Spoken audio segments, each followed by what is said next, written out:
Hello folks, welcome to El Canal de Chan Jose. Today we're going to talk about the mechanical and electrical fuel pump. We're going to talk a little bit about both mechanical and electrical and where these components are located on this car world. So with that, let's get started. Today's modern cars that are used petroleum fuels, there has to be equipped with some sort of a pump that can send the fuel to the engine so that way it can create power. So the fuel at the fuel tank has to be brought from there to the engine, and for that to be injected into the engine, there has to be a mechanical or electrical fuel pump. And with that, let's show you how those things look or how those things might work. So the mechanical fuel pump was the basic fuel pump that was out there until the sensors and all that other stuff came along with the computers. Then they had to replace it with that 12-volt fuel pump. So what this mechanical pump was doing its job, so this leg was inside the engine, and as it spins, it will pull the lever up and down, and there's a diaphragm here that will grab fuel and then send it through this other side. So it will come through and then send it out, creating pressure. But these fuel pumps were, they're reliable, but they're only reliable to a certain point. Now with the sensors, computers, and all that good stuff, these fuel pumps became better and more accurate because this will work even if the engine wouldn't spin. If the engine wouldn't crank over, there wouldn't be any fuel to the carburetor, so this leg wouldn't go up and down, so you couldn't turn on your truck if this fuel pump would fail. Same with this, but this will be individually, or it will be separately from the engine. This will only operate if it had 12 volts and the system would need pressure. So on another case, if the engine didn't crank over, this fuel will never get to the engine. On this case, it will get to the engine. To replace a mechanical fuel pump is not hard, and it can be an easier job than replacing an electrical fuel pump because they're internal. So these are located in the engine for most part. So this is from a 78 Ford, and then this is the old fuel pump that we took out and we brought it in to match what we were gonna buy, because sometimes they can change a little bit on the leg or something can change in the mechanical. So that's why you always bring this to the store if you can, to compare what you're getting. So to replace this is a couple hoses and a couple 9/16 bolt and a nut, and then the gasket.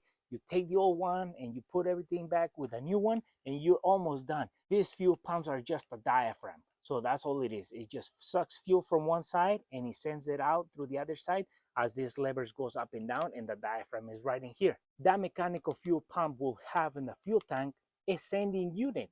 So the sending unit, this is from electrical fuel pump, but what this does will do the same job for electrical fuel pump or mechanical fuel pump. There will be a strainer, a pickup point, there will be a little leg, a float that will indicate how much fuel is in the tank as this thing goes up and down. So this is called this is the sending unit from the fuel tank for electrical or mechanical fuel pump. They might vary on the difference. It might be a longer or different shapes, but for the basic stuff, they have a pickup point and then a maybe a return point in case there's too much pressure at the engine compartment. Then the fuel comes out through this other back into the fuel tank, and then there's your float that indicates the level of fuel in your tank while you're driving, so that way you know how much fuel you got in your tank.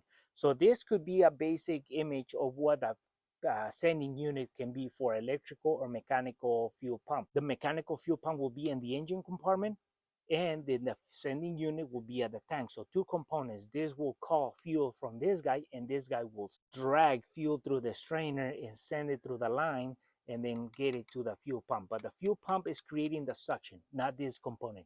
And then you got your measuring device that is the fuel level gauge at your dash. But for electrical fuel pump, it's a 12-volt unit, and it will be almost guaranteed that it's going to be in the internal of the fuel tank. So the sending unit will have the fuel pump, the strainer, and then your float or your gauge to know how much fuel is in your gas tank.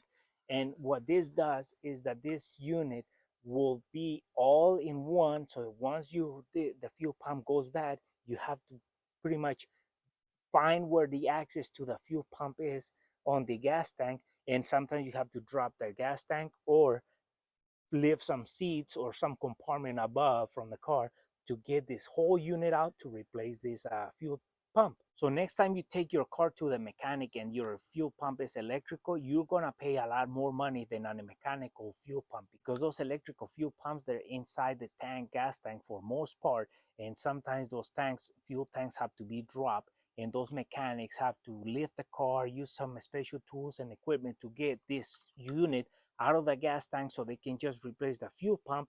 And then they're gonna charge you a lot because the fuel pump might cost you hundreds of dollars plus the labor. That's why they're so expensive to replace. A mechanical fuel pump might be easier because they're probably more accessible, and there are a couple bolts that they gotta take, and they don't have to dig into the engine too much, but depends on the location as well. They might charge you more for labor than for what the actual part costs, because the part might be cheaper than the labor because these components might be inexpensive. These are hundreds of dollars compared to these. So electrical, mechanical fuel pump. So we wanted to expose this basic information about fuel pumps, the mechanical and electrical fuel pump, because there's these worlds, the mechanics. That's why sometimes they charge you a lot more money for an electrical fuel pump, because they gotta do a lot more surgery into your car than a mechanical fuel pump. These might be inexpensive, but these, to get it, they might not fail so often, but when they fail, they might charge you a lot of money because they are hard to get sometimes out of the fuel tanks. So that's why the mechanics make a business on these components when something goes bad on the fuel pump. And well, folks, now that we explained a little bit of these fuel pumps, hopefully this was useful and helpful. And for folks who are watching our video, haven't subscribed to our channel, please subscribe. If you like our video, give us thumbs up, share it, and we'll see you soon with more videos here in el canal, El Chano Jose.